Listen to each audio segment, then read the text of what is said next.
When your EDUPOV2 camera first arrives to you, it comes in a cardboard presentation box containing an instruction set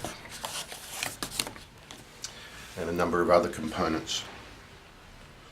In addition to this, you'll receive a headset, a barrel camera assembly, and a tube adapter for the headset. We'll unpack these components so you can have a close look at them.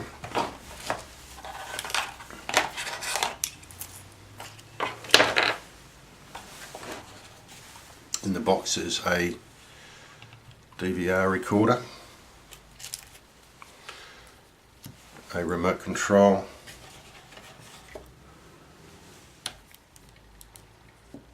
a charger, and a number of adapter cables. For most of what you're going to be doing with this camera, the adapter cables will not be necessary. So the best thing to do is just leave those packed up in the box,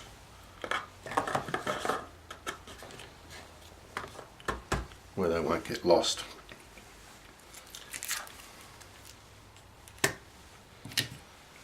Let's have a close look at the recorder and the camera.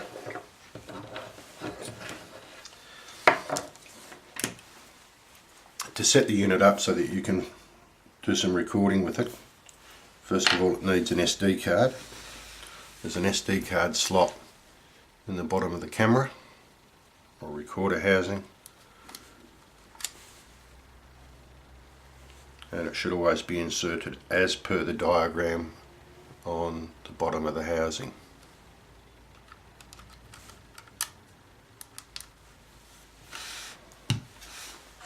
To assemble the camera and the headset,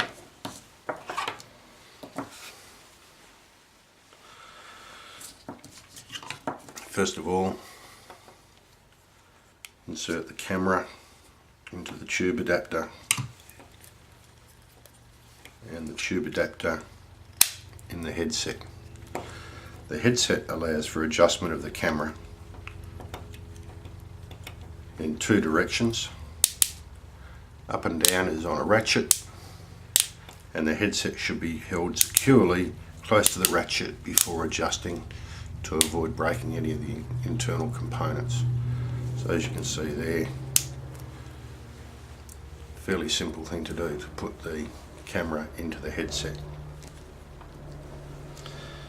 To prepare the recorder for recording, you should first of all charge for 12 hours through the charging port. This should only be done with the supplied charger and adapter. There are a number of other ports on the camera or on the recording unit. There's an AV out, a trigger in audio out, and an AV in. The AV in is a proprietary type, and there should be no attempt made to fit other than the supplied cameras to these units. So to fit the camera only fits one way, so make sure when you look at the plug that you find the little notch that goes in the accompanying notch on the port, and then securely plug the camera into the port. Camera is now installed on the recorder and the system is ready to start taking video. If you turn on the power button on the bottom of the recorder adjacent to the SD card slot, hold it down for 3 seconds, you'll see the screen will come live and show the image that is on the camera.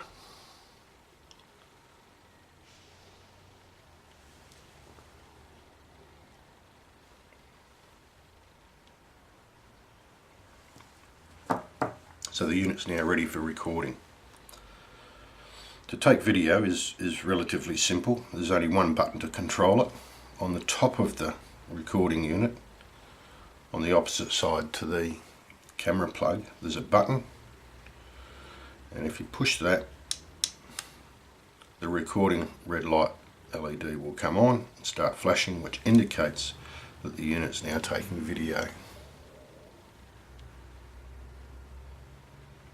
Video is recorded in this camera in 10-minute increments. Each 10 minutes is recorded as a separate file, and this prevents taking excessively long video.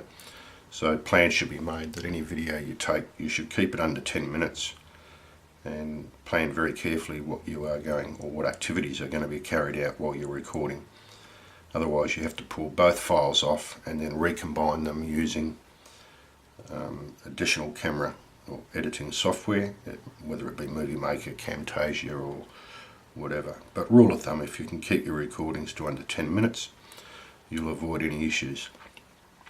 To stop the recording, simply press the recording button again, and you'll see the red recording light's gone out.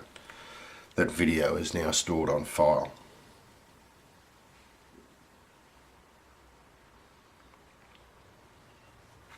To access that video,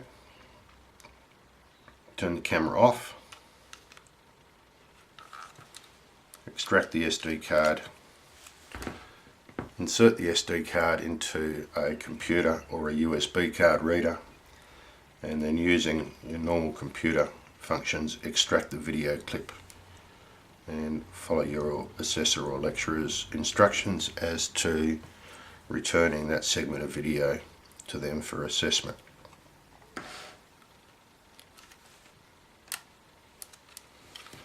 There are more functions on the unit.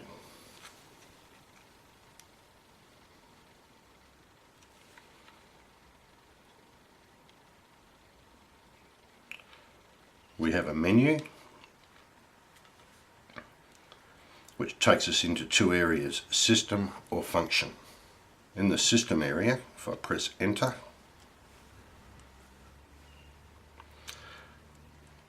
it tells me what the capacity is of the SD card and how much storage space I have left.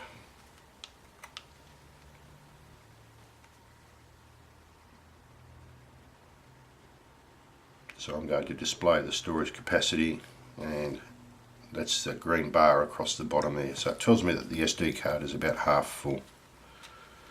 If I go back into menu, down to function,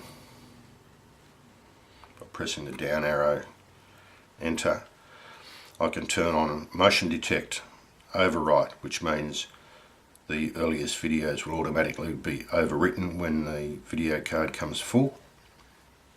The menu defaults back to the main screen if nothing has happened in there or no functions have been accessed within 30 seconds of going in. So I'll go back into function again. I can scroll down to overwrite, capture mode or camera power. If I go into power, I can turn playback off. I tend to leave it always on, which enables me to go into the system at any time I want to review video files that have been taken. I won't get over involved in the function of the menu and the associated system and function controls. The best thing you can do there is spend a bit of time reading the instruction manual and familiarise yourself with the operation of the camera. The video recorder also operates as a still camera, and at any time while you're using the system you can press the capture button and it will take a still image. The still image will have the date and time code displayed on it. I have a lock button that once I start recording, if I press the lock button, it's now locked and no other buttons will operate until such time as the lock function has been turned off, which is simply done by pressing the lock button again, and then I'm able to revert back to normal control. So just rehashing the fast access guide for using the camera. Step 1, plug in the camera, insert the camera into the headset, turn the recorder on, press the recording button. Video is now being taken. Press the record button to turn the video recording function off. Turn the recorder off. Extract the SD card. Insert the SD card into a USB reader or computer. Access the video file and copy or save to a place on your computer or as per instructions by your lecturer.